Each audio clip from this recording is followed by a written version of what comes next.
Managing director at the age of 27. Yes. NIC. Before they merged with CBA. With CBA, performance CBA. Yeah. 27. Yes. Good Lord. Yeah. He's a friend of mine, Sakaja, who called me akaniambia, at that time I think he was a chair, TNA or TNA. Akanipigia akaniambia there's a place walikuwa na president, na president akauliza if somebody knows me. I was always in the papers about because I was the one doing all the big transactions, financial transactions in the market. Kama ni all these corporate mergers and acquisitions. Yeah, all that. So actually I was the one who had taken over from the old Wazes. So that's how my name was always in the papers, almost on a daily. So I think they were looking for a young person to join government. And so the president asked if in his midst anybody knows me, and Sakaja said he knows me. So akatumwa akuja aniitisha CV, and akaniskuma. I think it took him about 2-3 weeks before I accepted to give him my CV. Wow. Because I was at Equity managing director, and the group CEO kept telling people that I'm the one who will take over from Mwangi. Guy. So daktari alikuwa ameona ata take over. Dalili. Yeah. So I was telling Sakaja, no, I cannot join the public service. I am okay here. But eventually akaniambia ukikataa kunipatia, then I'll just tell Mwangi to give me the CV. Yeah. So I ended up giving him the CV. And then from there I got a call, nikaambiwa nitume hiyo CV public service, and then wakaniita wakanifanyia interview. Hata siko nimebeba kitu kwa interview, nilikuwa nimeenda vile nimekuja leo. Akaniambia where are your documents? Your papers. Nikaambia they are at home. Yeah. Wakaniambia okay, wakacheka wakasema okay, then just deliver them tomorrow. Yeah. Uko unajisikia na hiyo wera? Si kwa it was not real. It was very surreal kusikia tunaingia gava at such a high position, as a senior position, asijui mtu. Yeah. So that's from there delivered the documents the next day, and then within 2-3 weeks nikapigiwa na Nzio Kawaita akaniambia unatakikana State House uanze kazi. Yeah. Guy. And that's how we came to be. Unajua, it's funny, as they say, is history. If it's yours, it's yours. If it's yours, it was meant to be. Absolutely. Mimi, nobody asked me for a shilling. Mimi nilienda tu interview, nikafanywa vetting, nikamaliza na hiyo story kaisha. Yeah. But I got 33. Unaenda unakuta wazee wamekuwa kwa transport docket for 50 years. Yes. And they wazae kazi ni kukunywa kahawa na chai. Na kusoma gazeti. Na kuenda kwa balcony kuvuta sigara. Anambia hapa hatutumiangi computer. Hapa kila kitu kwa akili. How was it navigating in those offices? I think was from the beginning the expectations, being young. I remember even in Parliament where someone asked me, because you're coming from a very high paying. At that time I was earning 2.8 million at Equity. As MD at Equity. Yes. 2.8. Yes, that was without the bonus, before the bonus. At least Jeff anapata akiwa karibu 60 3 million. 2.8. And so for me I was talking about service.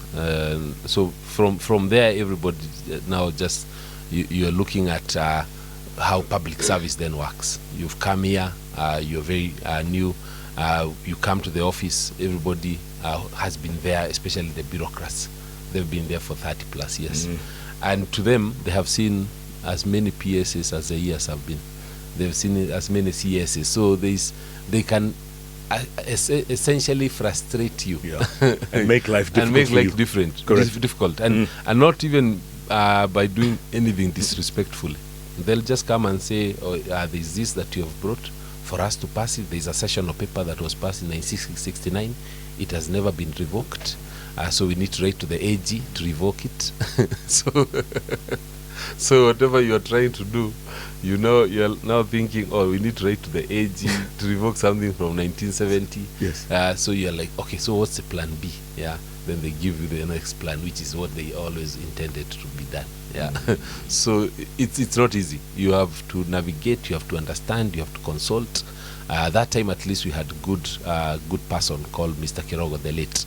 who was working very closely with us in helping us navigate statecraft and really understand how government operates and how all of us can work together to deliver for the government. But and that was what was important. I think what was also good is that during that period, of all the PSs that were there, only about maybe about 10 of us or less were from the private sector or new. Yeah, the rest had come from government. They were within government. They had worked through government, so we were able to learn a lot from them. So unlike now, when they brought in about 52 PSs and about 50 of them were new. Yeah, so you see now you cannot learn from each other. You are all learning at the same time. It becomes very challenging. Yeah. At the same time, any regrets about leaving your 2.8 bana? Hapo ndio si tumekwama. Yeah, the first few months, like the first 6 months, it must be very difficult. You are used to getting close to 3-4 million a month, and then saizi inakuja hii ya serikali unapata kuna milioni 1.8 na bado unaitwa harambe. Kuna ushuru. Yes. No regrets. Actually, a lot of networks and relationships were built both within the government and outside government. So especially when you come to play in that high octane politics, that level, then you don't necessarily you look at it, yes, on the salary side imeenda chini, lakini you gain a lot more. Yeah. That's a risk, huh? Yeah. It is. It's a risk. You know, we risk a lot by not risking at all. True. Yeah. Amaje, your design. Did you ever receive a direct call from your former boss? Yes. Blanda. Siku blanda. I think about twice, probably only twice during the whole period. And because I was the one overseeing the SGR construction, LAPSSET. I also did the LAPSSET. Actually, I'm the one who restarted LAPSSET. It had stalled. I really insisted on the president when we were in Naivasha for the budget making, and I really insisted that they allocate some money for the LAPSSET. Na tukazunguka kila wakati nikisimama ninasema tu LAPSSET.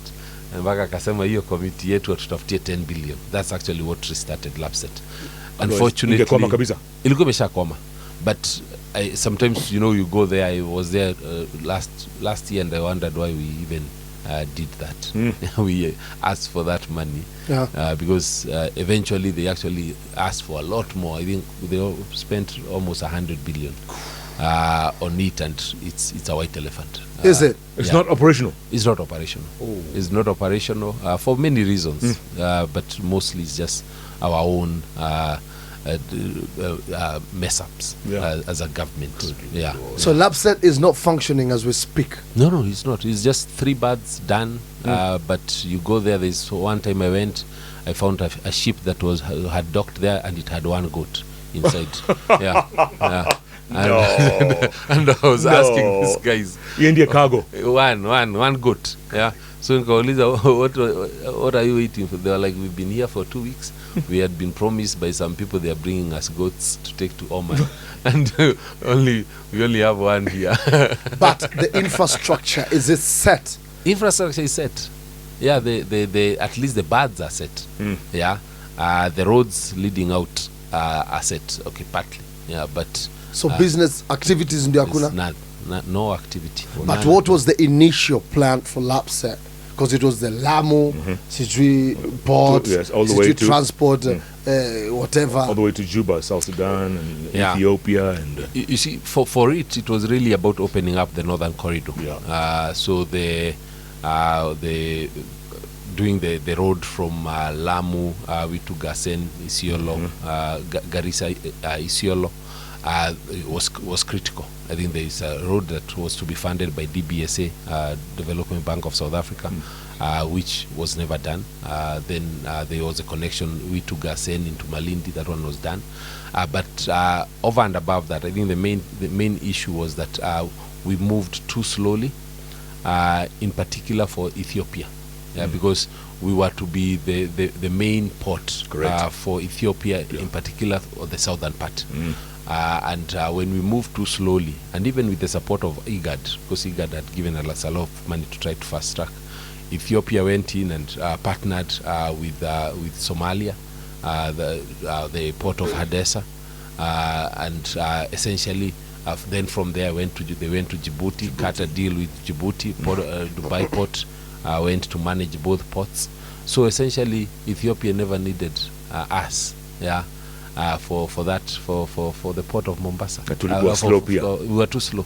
And I remember talking to the former CEO of LAPSSET, and I asked him, why are we not moving fast enough to capture the Ethiopia? And he told me, even if we don't get Ethiopia, eventually we'll get something else. So I asked, what is something else? Because really there is nothing else. No, it's the biggest economy. It was the biggest economy for us. So for LAPSSET was supposed to be capture the northern part of Kenya, capture Ethiopia, and then capture South Sudan.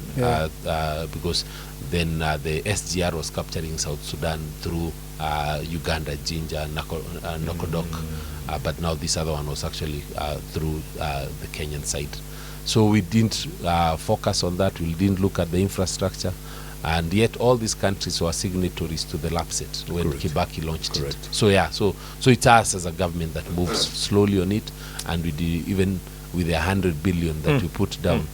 After that, we say that it can be a transshipment port. And I think there was to be a PPP to be done with one of the big ports. But again, I think there were a lot of interests. Everybody wanted to be the one to run it. So again, nothing has been done. So 100 billion lying there. We are very good at that. When it comes to launching projects and presentations, pitching. Yes. And they said we could land, I don't know, deep ships, because our water level was like 4 kilometers or whatever it was. The seabed. Natural. Implementation is not about going from A to B. It's actually very circular. There are so many people to be involved, to be engaged, stakeholders, but the interests have to be national interests, not individual interests, because I think a lot of times the individual interests are the ones which take the front seat. Tell me something, can it still be salvaged? Like, let's say, some Qataris or Saudians or someone from the Middle East, or even we Kenyans ourselves. Bro, 100B, bro. 100B. No, it can be salvaged. It can be salvaged. It can be salvaged for sure, because you see, even the conversation had been there about the Silk Road from China, because it was actually passing through Lamu.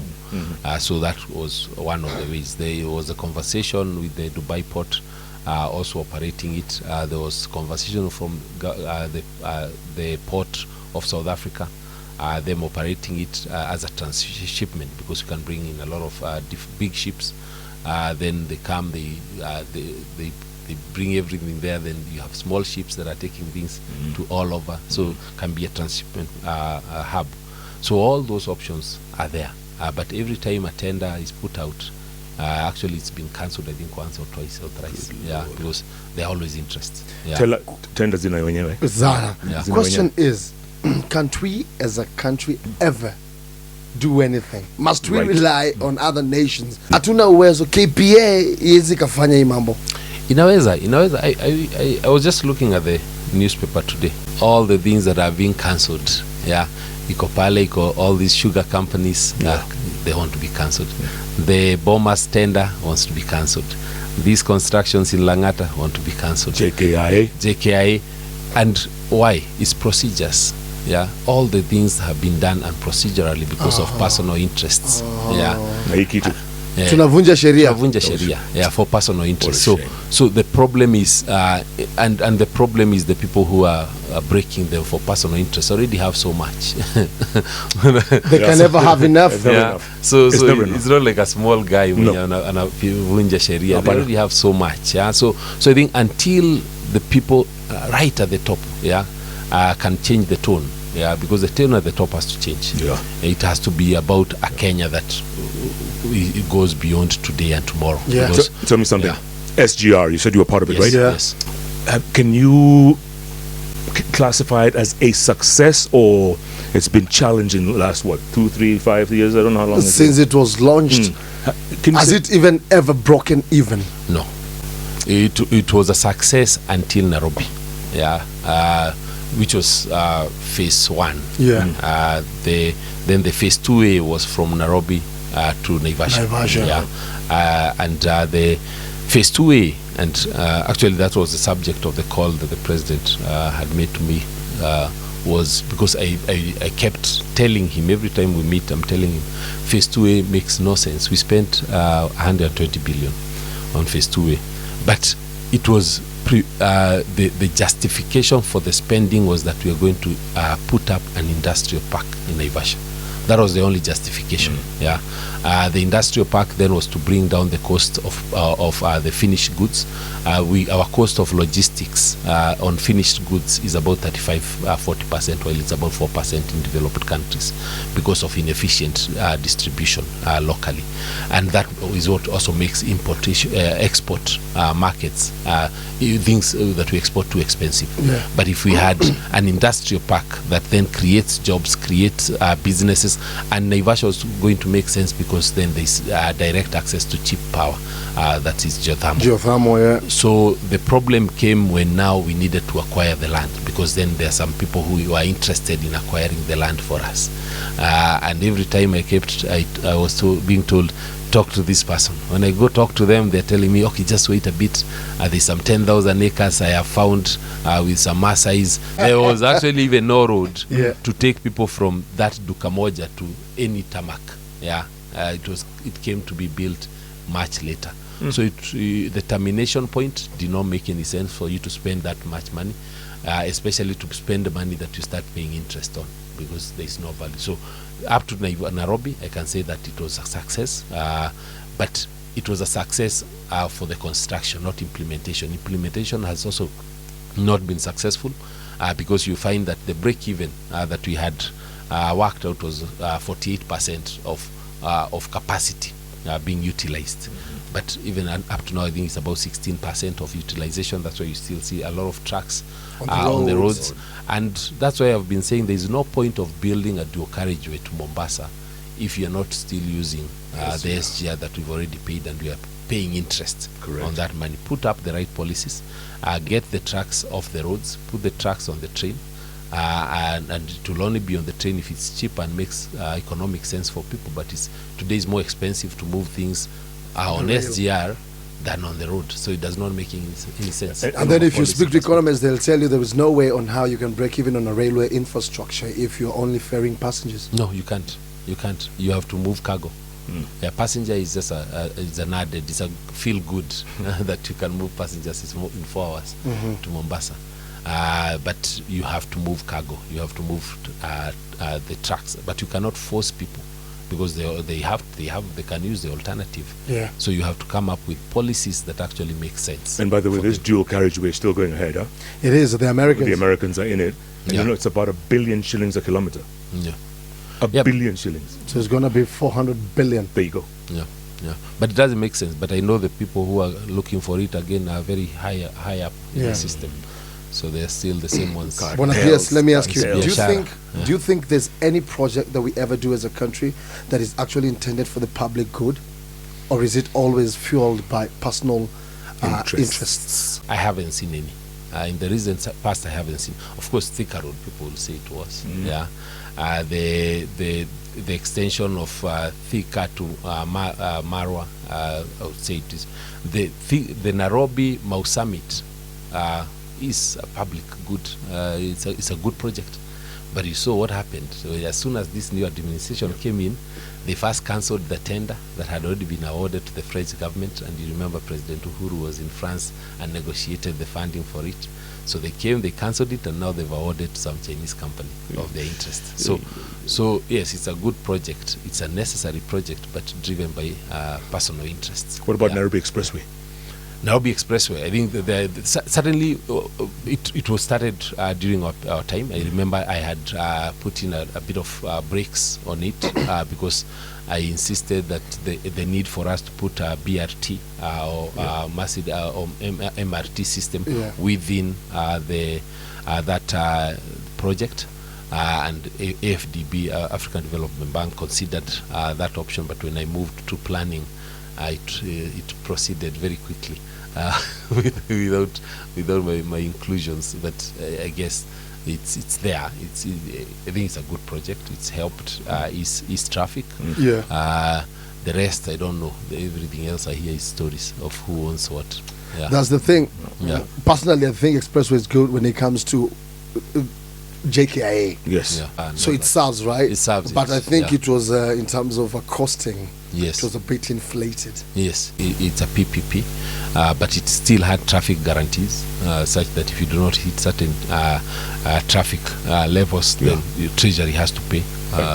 So I think those are the ones we need to establish whether they. And I saw them; they still saying that they are making losses, meaning that treasury is still expected to still come. It's a cartel. It's only cartels. Yani they create a situation and a crisis so that they can benefit Correct. in the process. Yes. When the rest of us suffer. Wanacheza kama Mungu, najua God knows the end before the beginning. Yes. So pia ase wanajuanga the end Yes, before the the end. Yeah. Amazing. Before we come to your personal aspirations as a politician right now, talk to us about the airport in Isiolo. Yeah. What happened? So, the airport in Isiolo, I came in and I found that it had stalled for years, and I'm the one who pushed for us to actually get it done. One of the biggest problem was actually an issue on land acquisition, but the other one was the quality of work that had been done on the runway. The runway already had cracks, and it had not been used. So watu walipatia Kirinyaga Road contractors. So and two was around the policy. What exactly will this airport? Why was it done, and for what purpose, and who is it to serve? And you see, I was saying, so we had discussed a policy shift for a lot of things that are going out into Somalia, like the Mira and the others, to move out of Wilson Airport because it's already congested to Isiolo. And also the military base was in Wajir, and a lot of the activities of the Wajir airport, also to see how it actually be operation. Some of those activities can actually be done out of Isiolo. So we managed to do all that. But I think as soon as it was launched, because I was only taken there because I'm the one, by the time it was being launched, I was in planning. But the former head of public service said that I have to be there at the launch because it was my project. So he actually carried me in his chopper to go there, to just go witness what I had been pushing for so hard.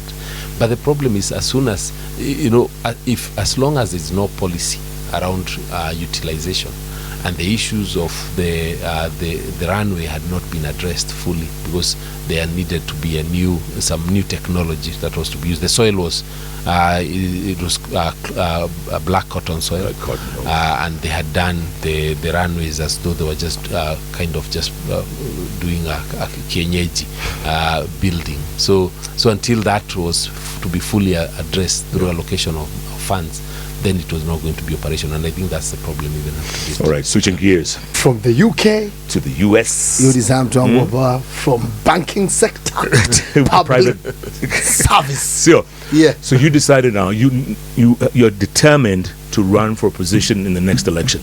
Yes. In 2020, in the last election, yes, 2022, I ran for position. I ran for position in Muranga as governor. But I ran on a different party, actually on my own party, Farmers Party. And in Kenyan politics, it's never about the individual. Correct. It's never about your policies. It's about which side, the party wave, and really where you are. And what I've been looking at is really just looking at, I've grown up in Nairobi. We've done pretty much, I've lived in Nairobi whenever I've been in Kenya, even in school and even now. So we've been looking at the leadership of this county.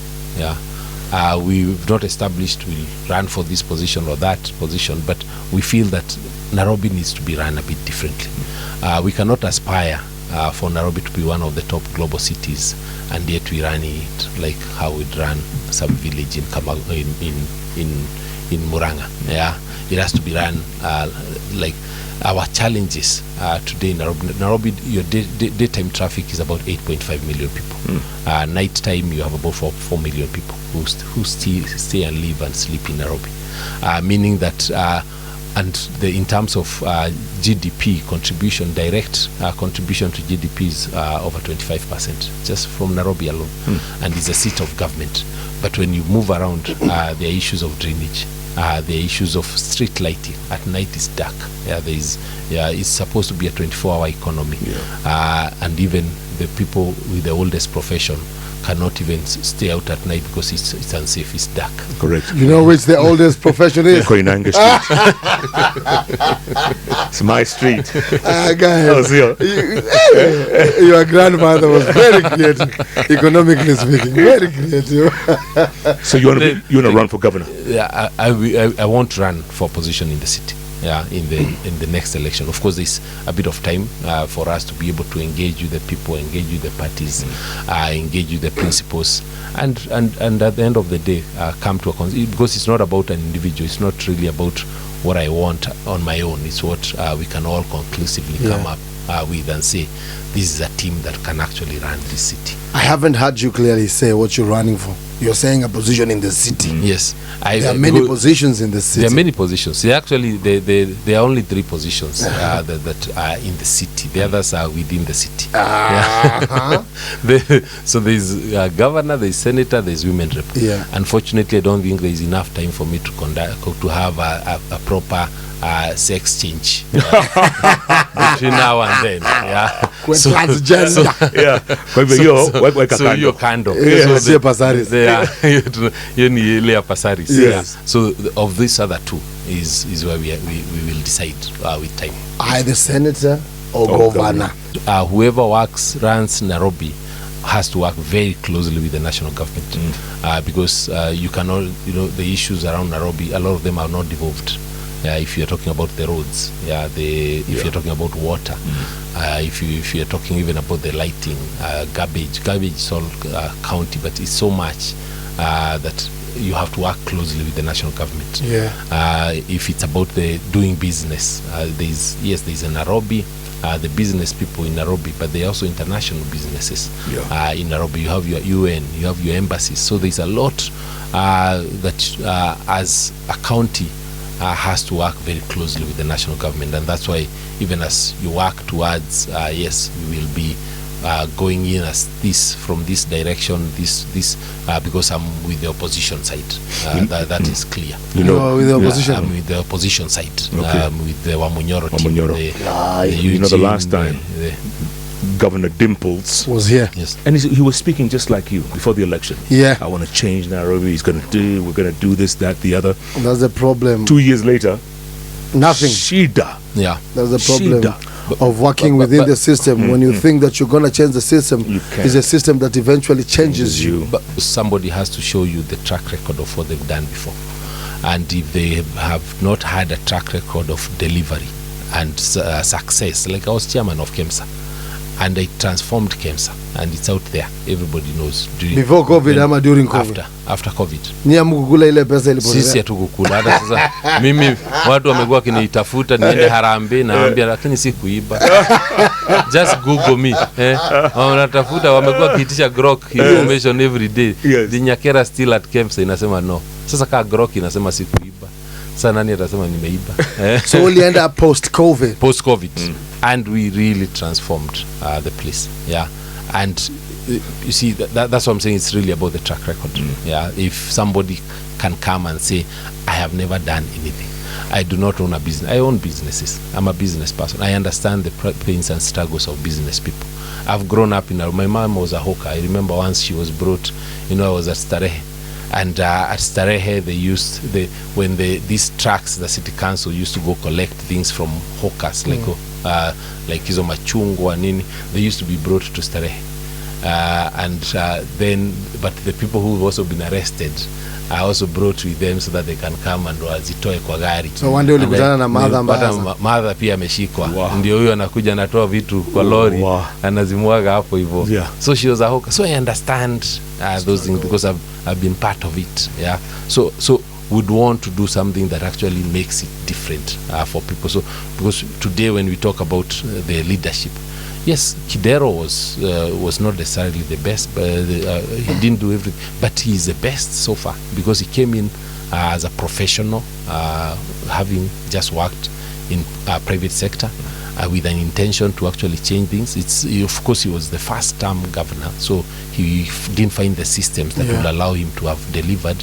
But from there, we haven't seen any leadership that seems interested in transforming the lives of the people of Nairobi, rather than just transforming the lives of the leaders themselves.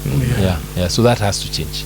What would be your areas of priority should you, let's say, become the CEO of the city? Nairobi is the seat of government, and it has to look like the seat of government.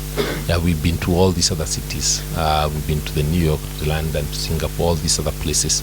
And it's aspirational, yes, but it can be achieved. We can actually have proper drainage. We can actually have roads that are accessible. We can actually have street lights. We can then from there the businesses that are supported. We have to look at the business from the smallest business to the biggest business. When we talk about issues of hawkers, these hawkers are not beggars. These are people who are waking up to actually do business on a daily basis. When you talk about people in the markets, these are not beggars. These are people who are actually eking a living to support their own people. So whatever policies we come up with, they have to be policies that actually also look into the interests of those individuals. And like even in other big cities, you find that in certain days of the week, the areas that are set for the hawkers, for example. So yes, the hawkers should not be everywhere because it cannot work that way. They cannot be outside the shops because they're selling exactly what is in the shops. So you have to manage it, but in a way that all of them are taken care of. When you look at the areas, as I was saying, of businesses, the permits have become they've gone up from 5,000 to about 15,000, 16,000 in a span of about 3 years. When you're looking at the permits, building permits, they're not being given until you give a floor of a building. I don't think that's right, because it's making it very difficult for people to invest and do business in Nairobi. When you look at public spaces, the public spaces are diminishing. The children are getting rickets because they are all indoors. Hawapati vitamin D. Hawapati vitamin D. Ukiangalia pale hivyo na Nairobi National Park, the snakes there have more space than a human. Kila nyoka iko na 10 acres. But when you come to a human, you have 1 cubicle. So you have to look at public spaces. How do you actually move? I was looking at even something like New Delhi. New Delhi came from Old Delhi, where they said, because Nairobi CBD is about 420 acres. Nairobi National Park is about 30,000 acres. So even if we are talking about, I'm the one who passed the SGR through the national park, so and I know the chaos that came with actually passing it there. Utakuja kutuambia nia yenu ilikuwa nini na wa China? Nini mlikuwa mnataka kutembeza kimagendo kutoka kwa park? So we have to think of Nairobi in a way that can we even have a new Nairobi?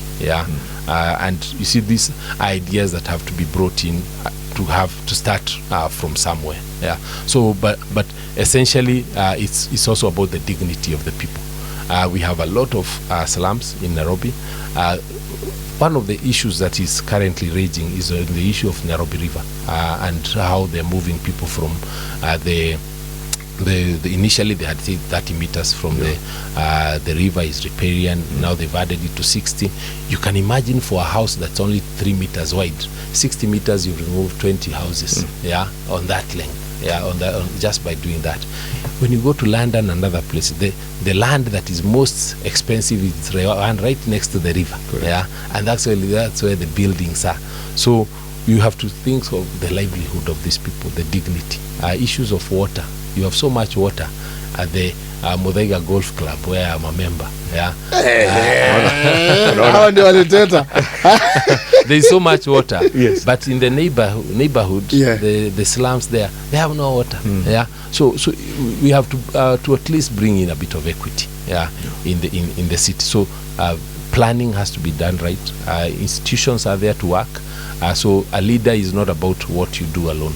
It's actually about the team that you bring to the table. Absolutely. Issues of health are devolved, and they've been fully devolved now with the UHC being moved to the counties, and also the health workers being moved to the counties fully. Yeah, so you have to make it work. Yeah, Amazing.